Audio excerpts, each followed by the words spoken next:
tal, amigas y amigos? Lo ocurrido en el penal del Lurigancho es solamente un hecho emblemático que refleja la tragedia de los penales peruanos, las condiciones oprobiosas en que viven ahí los reclusos, la ausencia absoluta de garantías y la continuidad de un régimen corrupto que no ha sido reformado por este gobierno ni por los regímenes anteriores. Lo que ocurre en los penales peruanos es también un reflejo de lo que pasa en el Estado en general, una situación de corrupción que no se remedia. Y naturalmente la gaseosa y vaporosa crítica de quienes al final de cuentas son los grandes responsables de esta situación, que son aquellos que han gobernado al Perú.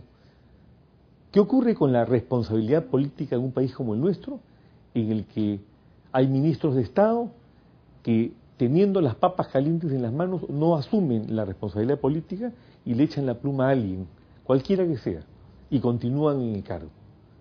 ¿Qué pasa, por ejemplo, con lo de San Juan o con lo del penal del Lurigancho, en donde hay una evidente responsabilidad del INPE, en el cual todos deberían poner sus cargos a disposición?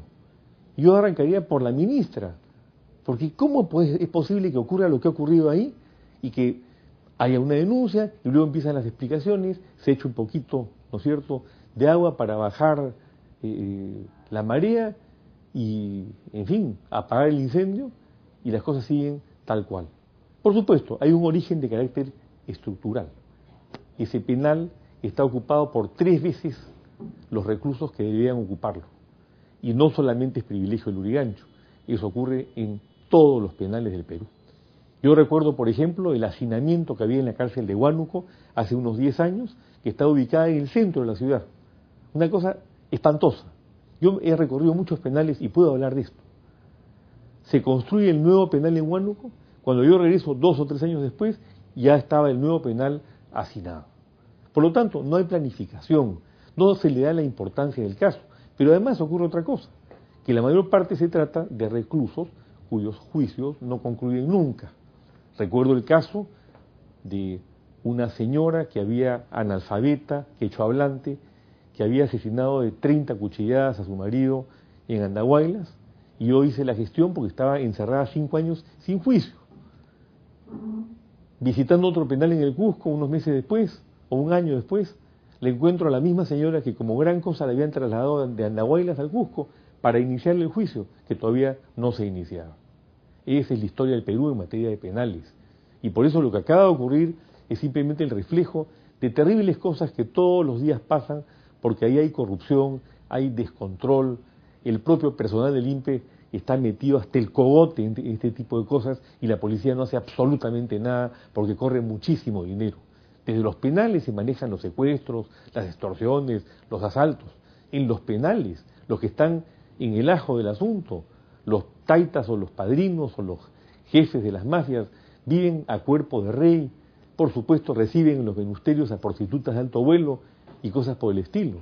Pero lo que ha pasado esta vez, que refleja todo este antro de corrupción, no puede soslayarse. Desde un punto de vista, tratando de encontrar lo positivo a la tragedia, pone en evidencia algo que se estaba cocinando desde hace muchísimos años y respecto a lo cual nadie decía nada o se decía muy poco. He visto por ahí a un señor Pedraza, que fue también jefe del INPE y que sale ahora a pontificar como otros que lo antecedieron, cuando también tiene sus tremendos rabazos de paja que no puede exhibir el día de hoy ni los va a hacer, porque ya pasó, y sin embargo pontifica.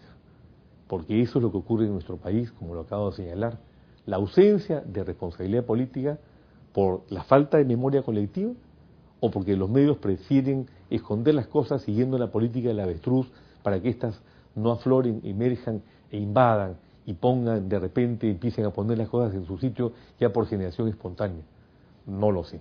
Lo que yo sí sé es que esto no puede continuar.